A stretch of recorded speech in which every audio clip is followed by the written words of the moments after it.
மக்களே வணக்கம். கடுக்காய் பவுடர் எப்படி தயாரிக்கப்படுகிறது? அந்த கடுக்காய் பவுடர் எப்படி நம்ம சாப்பிடணும்? அதனுடைய நன்மைகளை பற்றி பார்த்துடலாம். கடுக்காய் பவுடர் எப்படி அரைக்கிறான்னு பார்த்தீங்கன்னாக்கா, அந்த கடுக்காயில் உள்ள விதையை நீக்கிட்டு அந்த தோலை தான் பவுட்ரு பண்ணணும். விதியை நீக்காமல் அந்த விதையோட அந்த கடுக்காய் தோலை நீங்கள் அரைச்சி பவுட்ரு பண்ணி சாப்பிட்டீங்கன்னா அது பாய்சன் ஆகிடும். தயவு செஞ்சு நீங்கள் பவுட்ரு வாங்குறப்போ விதியை நீக்கிட்டு அந்த தோலை அரைச்சி பவுட்ரு சேல் பண்ணுறாங்களான்றதை கன்ஃபார்ம் பண்ணணும் நீங்கள். எங்களுடைய கம்பெனி நேம் பார்த்தீங்கன்னா சாரா ப்ராடக்ட்ஸ். அமேசானில் சாரா ஹெர்பல் ஃப்ரெஷ் பிராண்டில் நாங்கள் சேல் பண்ணிகிட்ருக்கோம்.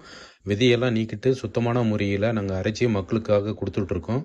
சரி, இப்போ இந்த கடுக்காய் பவுடர் நன்மைகள் பார்ப்போம். அதை எப்படி சாப்பிடணுன்றது நான் சொல்கிறேன். இந்த கடுக்காய் பவுடர் பார்த்தீங்கன்னா 10 கிராம் அளவு எடுத்துக்கணும். 10 கிராம் அளவு தெரியாதுங்க, ஒரு 1/4 டீஸ்பூன் எடுத்துக்கோங்க. 200 ml தண்ணியில் இந்த கடுக்காய் பவுடரை போட்டு நல்லா கொதிக்க வச்சுட்டு ஃபில்டர் பண்ணி நீங்கள் சாப்பிட்லாம். இந்த மாதிரி 48 நாள் தொடர்ந்து நீங்கள் சாப்பிட்டு வந்தீங்கன்னாக்கா உங்களுக்கு இந்த மலச்சிக்கல் பிரச்சனை தீரும். சில பேருக்கு அதிகமாக பசி எடுக்குது, புளித்த ஏப்பம் வரும், வாயு தொந்தரவு அதிகமாக இருக்கும். இவங்கெல்லாம் கூட தொடர்ந்து தாராளமாக இந்த கடுக்காய் பவுடரை பயன்படுத்தி வரலாம்.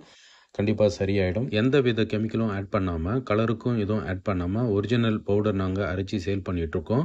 அமேசானில் எங்களுடைய பிராண்ட் இருக்குது, சாரா ஹெர்பல் ஃப்ரெஷ். அந்த பிராண்டில் நீங்கள் வாங்கிக்கலாம். அதனுடைய லிங்க் கீழே கொடுத்துருக்கேன். எங்ககிட்ட டைரெக்டாகவும் நீங்கள் புக் பண்ணி வாங்கிக்கலாம். கடுக்காய் பவுடர் மட்டும் இல்லாமல் பல வகையான மூலிகைகளை நாங்கள் அரைச்சி சேல் பண்ணிகிட்ருக்கோம். எங்களிடம் நீங்களும் வாங்கி சேல் பண்ணணும்னு நினைக்கிறவங்க கண்டிப்பாக சேல் பண்ணலாம். அது மட்டும் இல்லாமல் உங்களுடைய பிராண்டில் நீங்கள் பேக் பண்ணி சேல் பண்ணுறதா இருந்தாலும் நாங்கள் சப்போர்ட் பண்ணுறோம். இதை பயன்பெறும் நினைக்கிறவங்க கண்டிப்பாக பயன்பெறலாம். தேங்க்யூ.